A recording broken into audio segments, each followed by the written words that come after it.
Hey everyone, how's it going? This is Todd with PremiumBeat, and let's blow some stuff up. We got it! We got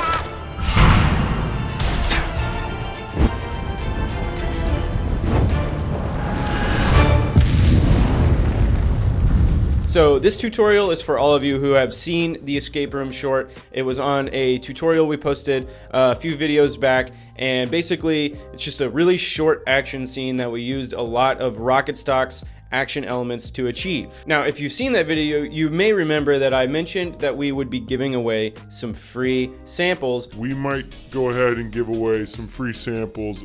And just because I would never lie to you, we ended up doing that. If you head over to rocketstock.com, you will see on the freebies page the Action Pack Lite. And what that is basically 2 to 3 samples of every single one of our action packs free. And you can download those and use them however you want for whatever project you want. They're completely free to use. So in that freebie pack, we've got smoke elements, fire elements, explosion elements. So if you want to do this tutorial that I'm about to do in this video, go ahead and download that. And how about while we're at it, we'll download a couple other free things that I will be using in this tutorial. So let's go to the freebies page, and we're also going to download Spark. So if you check out Spark from the Rocket Stock freebie page, that is just 65 kind of bullet ricochet spark elements. We shot them here in the studio. Another one from Rocket Stock that we're going to use is the 16 free volumetric light and dust overlays. We're going to use the dust from that pack, also free. Download it. And now I got one more free thing. One more free thing we're going to use. Go over to PremiumBeat. Let's go to the blog and let's click on this free downloads button right up here. And on this page, you're going to find 15 free camera shake presets. And so that's yours truly right there with a camera filmed, just some plates with some motion with a real camera. And I turn those into After Effects presets. Go ahead and download all those things. They're all free. All these things you can use for whatever. Throw them in your cooking videos if you want. I don't care. So let's take another look at that breakdown of basically this effects sequence that we're going to teach you today. So we've got a gunfall with a ricochet effect. We've got this spark kind of coming down from the ceiling. And then this scene where the spark falls down into the gas and she's looking at it, and and then obviously the big explosion and the final shot where they're laying there completely unharmed. As we were shooting this, everyone just kept telling me that seemed kind of unrealistic, and I just don't really see the problem with it. And if you check the description, you'll find a link to a blog post where you can find and download the footage, the raw ungraded footage from the short, so you can follow along and try it yourself. And if you do try it, please show me what you did. Post it in the comments. I want to see what you guys do with these elements.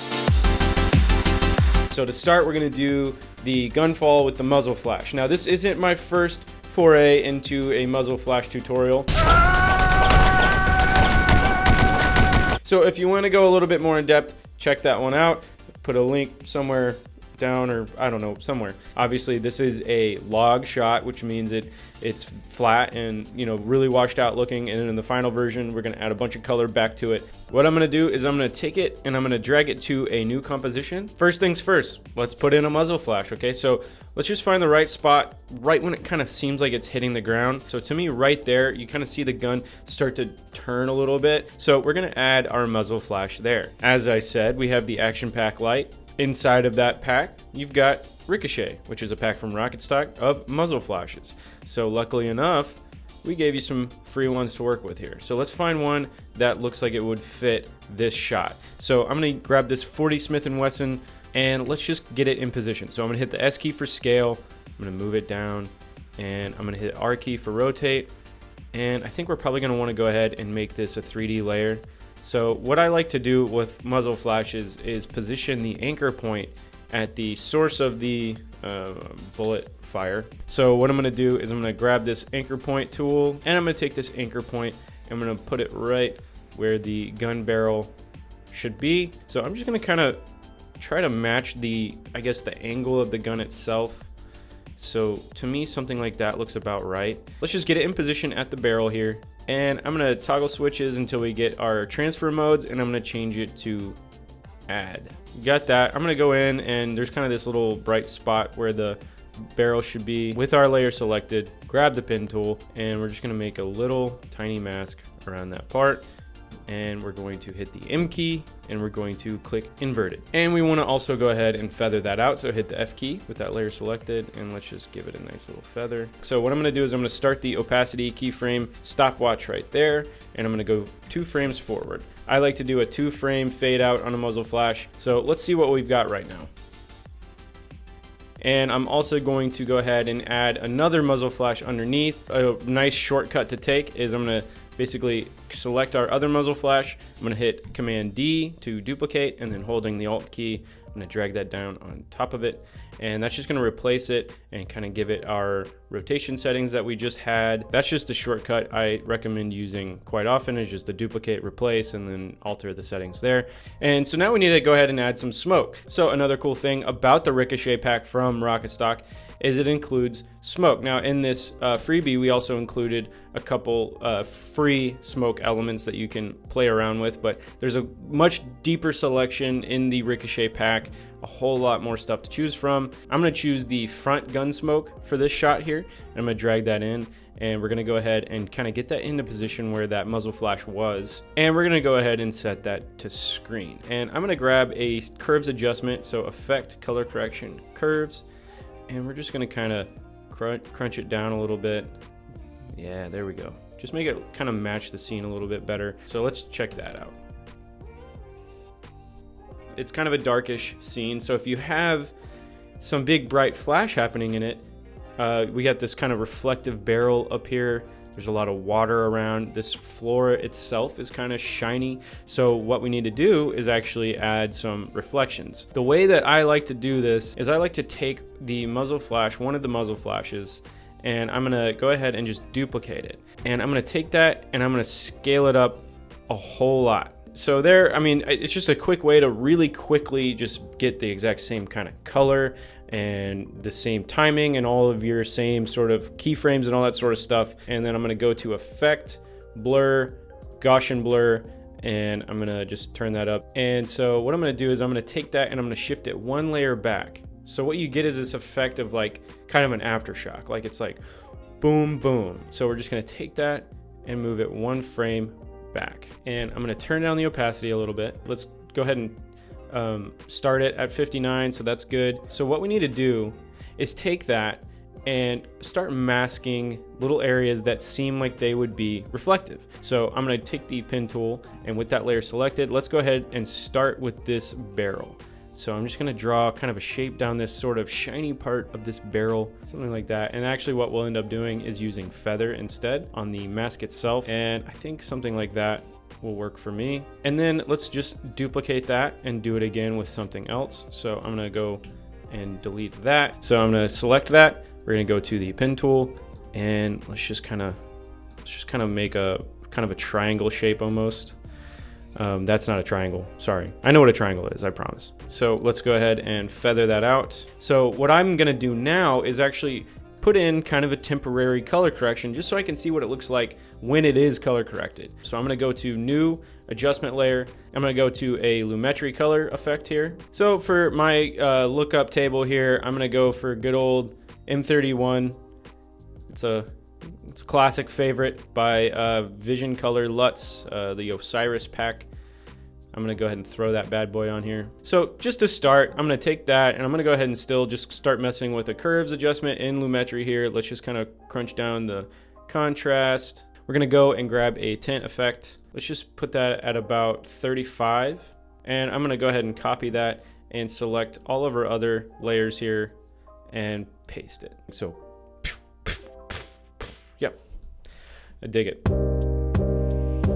All right, so let's move on to this shot. This is a little bit more simple, and again, we get to use some free stuff that we put out. So right here, we have the Spark Pack. They're all kind of labeled, and we have these big ones, and some of those are pretty cool. Okay, see that one right there is perfect. So what we're gonna do is we're gonna take that and we're just gonna drag it into the shot, and just like before, we're gonna set it to add mode. and let's just scale it down to something reasonable. So down here, I'm gonna right click, select new, null object, and we're gonna go ahead and open up the tracker, and we're gonna select track motion, and we're gonna track position and rotation. Now it's a really subtle kind of move of the camera, so this should be pretty easy to track, but we're gonna go ahead and find two little areas of contrast. And for that, I like this right here. And then let's go and select this little white dot right here, and we're gonna hit analyze forward. And now we need to parent all of the elements that we add to the scene to that null object. I'm gonna go ahead and just for each of the spark elements that we do, I'm going to add a little bit of glow just because sparks glow, you know? And so I'm gonna go to Effect, Stylize, Glow. And let's just turn up the glow radius a little bit. And let's find another couple little spark elements here. We'll just kind of layer them on. And what we're gonna do is we're gonna go ahead and duplicate. So Command D on the original spark we just created, hold down the Alt key and move that down. So now we have two spark elements. Let's go ahead and spread it out a little bit. I'm gonna take this one, kind of move it there. And let's go ahead and shift it one frame back. I'm gonna go ahead and just steal the two adjustment layers from the last shot we did, and I'm gonna paste them in here. Already we get a way better look at what we're dealing with. And so the last thing that we need to do to this shot is we need those kind of sparks that are falling down to the bottom of the frame. And so there's a lot of different ways you can do that. You can use a particle emitter, you could just draw kind of a solid layer. But what I'm gonna do is I'm actually just gonna take a little shortcut here. If we navigate to this frame on this shot here, you'll notice we have actually a pretty good little isolated spark. So I'm just gonna take a little shortcut and I'm gonna steal that spark. So what I'm gonna do is I'm gonna duplicate that, and I'm gonna go ahead and mask that one spark out. So we'll grab the pen tool and just select just that spark. And now we're gonna go ahead and go to Layer, Time, Freeze Frame. So now I'm gonna go ahead and select that spark. I'm gonna right click there and go to Transform, Center, Anchor Point, and Layer Content. So now we just have this nice little spark that we can move around. And so what I'm gonna do is kind of animate it, okay? So let's just go back down to it, select it. Let's just use the R key and kind of rotate it.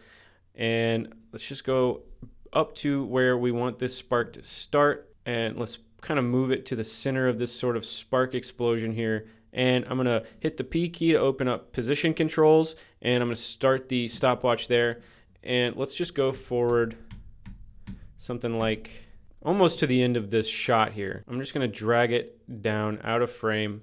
Okay, so there you go. You got one spark flying down. And what I would do is actually go ahead and turn on motion blur for that one layer. Here's it without, and here's it with, and it just kind of makes it look a little bit more realistic. And what I'm gonna do is I'm actually gonna go ahead and just make a few more, just so it looks realistic, like there's multiple sparks falling down. That's really easy. All we're gonna do is just duplicate it like 2 or 3 times, and let's just kind of go in and alter the speed of the falling for each one. Let's just go to the final position keyframe and just push it to the right or something like that. So obviously, you know, you just play this to taste. Just do something that looks natural to you and add in a couple more sparks and just change timing and rotation a little bit. And that way it just looks a little bit more natural. And there you go. So we have this one little spark that's fallen down, and it's going to ignite the gas, and we'll do that in the next shot.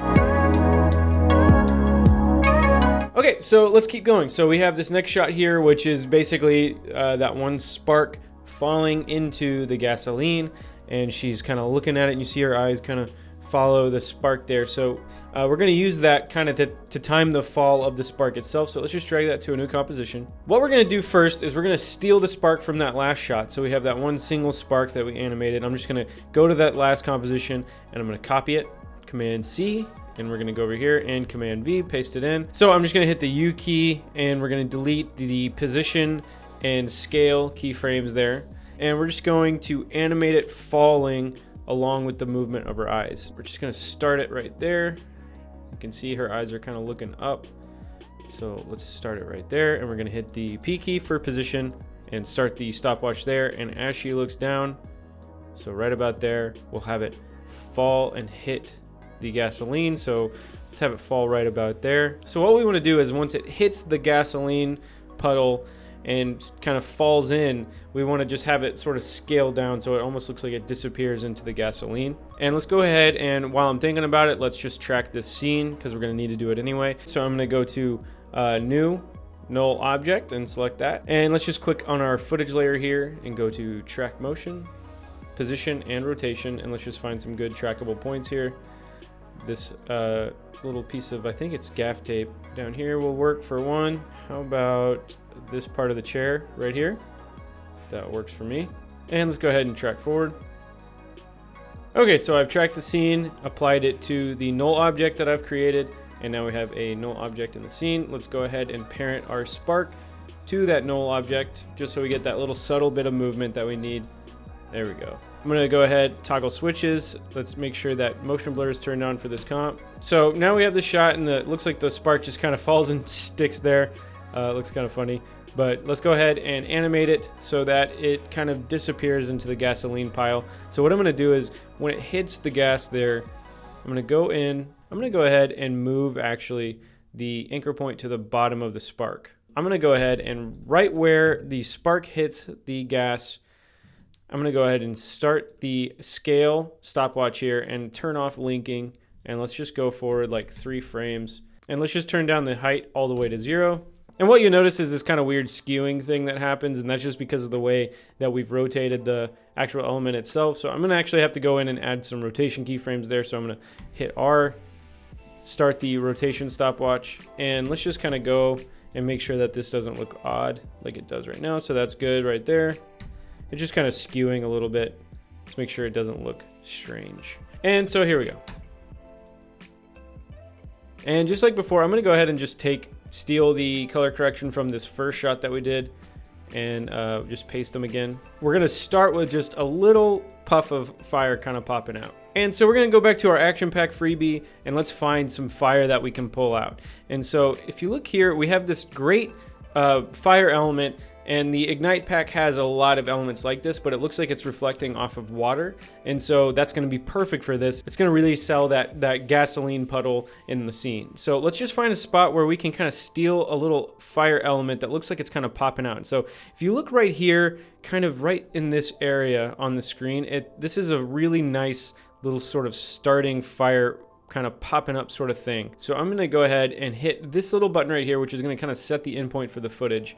And I'm gonna drag this into our composition. So I'm just gonna drag a little bit of a mask around it, and we're gonna drop this underneath our color correction. Let's set this to add.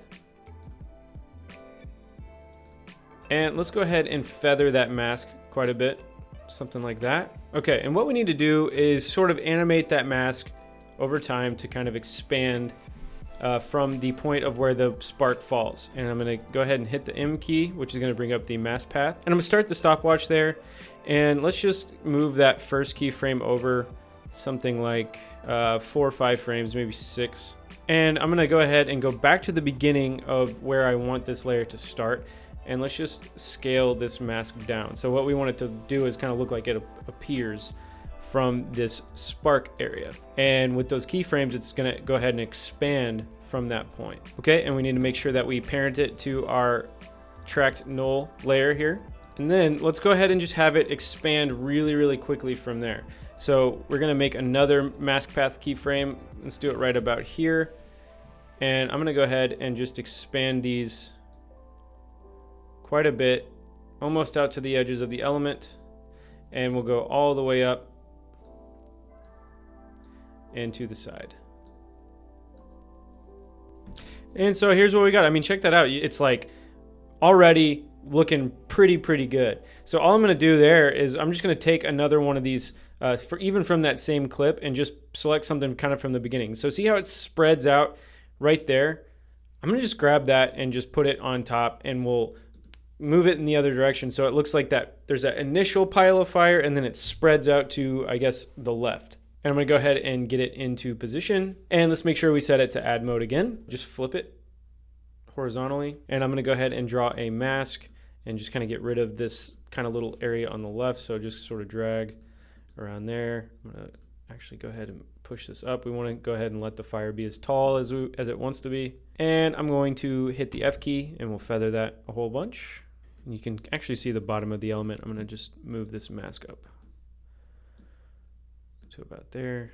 Awesome. It's looking great. So I'm going to go ahead and steal the same kind of color correction, just basically a slight glow and a little bit of desaturation from the other comps, and I'm just going to paste that to all of my fire elements. And all right, so here we go. Here's what we ended up with. I just love the way this reflection in the water, the gas kind of looks. It just really sells it really quick. All right, so for those of you that are keeping score, we've done 3 effect shots now and have only used completely free stuff that you can download as freebie packs. But now we have the actual explosion itself, the barrels catching on fire and then just filling the entire frame with white hot fire. And we shot it with the barrels in. We didn't use any supplemental lighting or anything like that. And as far as effect shots go, this last portion is sort of like the Wild West. You can do about 1 billion different things. So we have this big fire barrel fire element. I'm going to go ahead and just slap that right on top, and we're going to set that to add mode. And let's just kind of flip it. There we go. And let's just set that down in the scene somewhere around there. Let's go back to one of the other shots and just take the color correction from the fire here, the glow and the tint. And I'm going to take the color correction as well, like we have in the other shots. So I'm going to go ahead and grab the water reflection one from the previous shot, and we're just going to use that one again, set it to add mode. Let's get it in position somewhere good. Let's scale it down. For this layer, I'm going to right click, go to transform and select flip horizontal. And let's get it in position like right about here. And let's make sure we mask out the bottom so that we don't see that bottom edge. And we will feather it and feather it just enough to where you still don't see that edge. Let's see what we got. And we also have a fire base that looks really good. So let's just steal that guy and we'll throw it in the scene as well. And I'm going to go ahead and duplicate the first fire that we made just so we can keep all that color correction and everything. And actually, come to think of it, I need to paste it to our other layer that we just added. And let's just go back and replace that fire element with the base. And we'll just scoot that kind of over here. So let's just take our fire water element. I'm going to take this new duplicate copy we just made, and I'm going to place it kind of in the back here.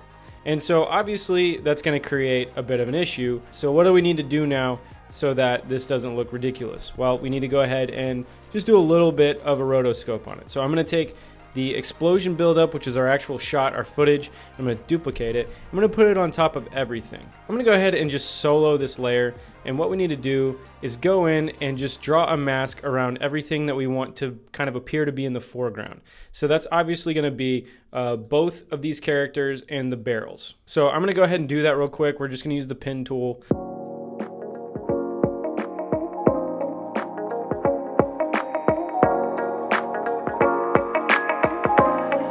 So what I've done there is the world's worst mask, but that's okay because I don't really need it to be super specific. There's already so much fire going on. I just want it to be kind of clear that that particular fire element is behind them. And obviously I'm going to feather that out quite a bit. And that's just kind of almost going to make it look like it's glowing around the edges of them anyway. So it's going to be just fine. And so now let's turn that back on, and boom, right there, we got fire behind them. And then, again, because of that feather, and even though it's not the best mask in the world, that feather is actually, if you look, it just looks like it's kind of glowing around. So the last thing that I want to make sure that we do is add a little bit more intensity to the shot itself. So I'm going to go ahead and make a new null object. And because we shot these plates kind of locked off, I want to go ahead and add a little bit of motion to them. So to start, just add a zoom in basically into the area where they're sitting. And so I'm going to hit the S key, hit the P key. We're going to start a stopwatch on there. And let's just go down to the end. And let's just parent all of these objects to that null object. And go down to the end. And let's just scale up something like that. And so I know right about there is where I want the actual explosion to happen. I don't want a whole lot of time before that occurs. Like I said, I wanted it to be really fast. So I'm going to go ahead and just move those keyframes up to about there. Okay, so that looks okay, but obviously it looks very digital. It looks like It looks totally like a digital zoom. So what I want to do is actually add some organic handheld camera movement. So I'm going to go to new, null object, and now we're going to use the PremiumBeat camera shake presets.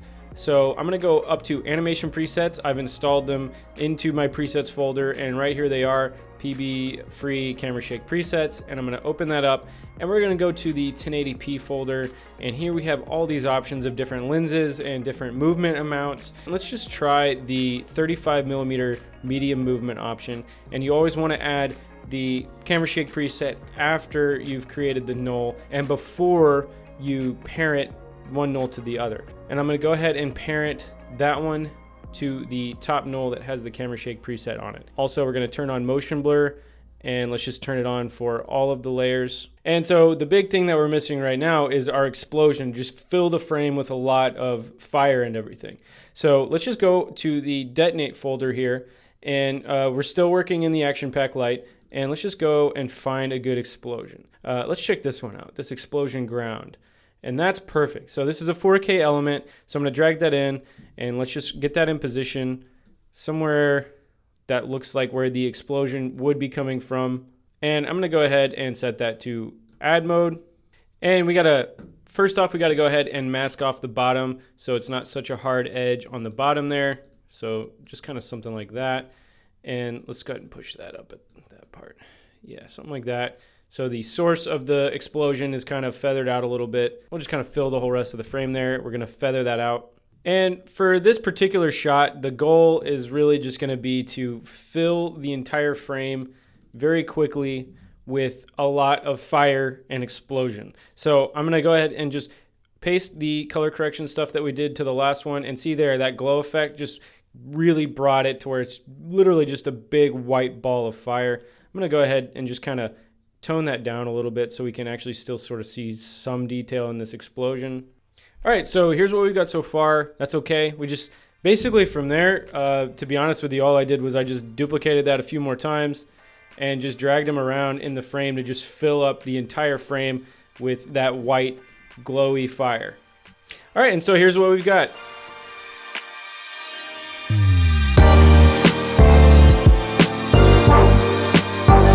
And so now for this final shot, I'm just going to do a really basic version, but it's pretty straightforward. I mean, all I really did was what I've already shown you a few times now in this tutorial, where you just take elements and you just piece them around the scene. To start, I did a really, really heavy color grade on it. So I'm going to grab both of these effects again. I'm going to come down here, and I just darkened this so much just because I wanted it to look like everything was covered in like soot and ash. Just take that and kind of crunch down the blacks really, really far, bring down the highlights a bunch, really darken the whole scene, like something like that I think is about where I was at. And then you can just take, you know, fire elements and just place them around the scene. So I'm just going to throw this one in, like way back here in the back.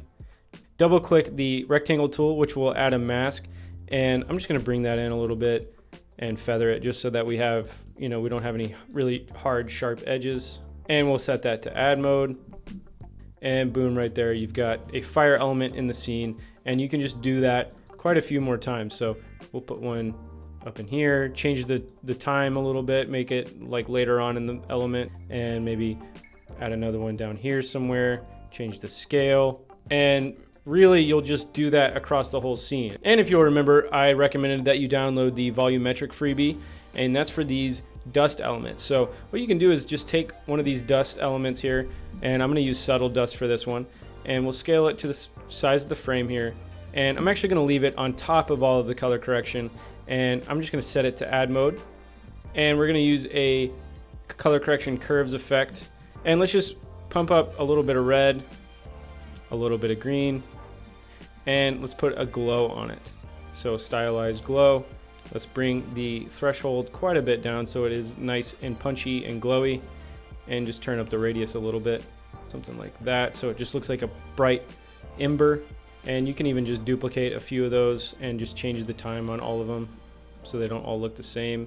Maybe give one a horizontal flip. And another thing that we can do is just add a whole bunch of smoke to the scene. So I'm gonna go grab some stuff from the vapor pack. So we have a few fog elements. Put this on top here, set that to screen mode, So obviously that's the basic idea. If you look at the final shot, it's just a whole lot of fire elements and a whole lot of smoke, and obviously some of this dust kind of floating around. And I put just a little bit of that camera shake from the free camera shake pack, and it just all tied together pretty nicely. So as you can see, it's really easy to really quickly throw together some VFX scenes using these elements, and there's a lot of stuff to choose from. So be sure to check out those freebie packs if you don't have them already. Check out Rocket Stock, go to their video packs page, check out all their action elements, and they have a lot of other great packs there as well. And as always, guys, thanks for watching. I'll see you next time.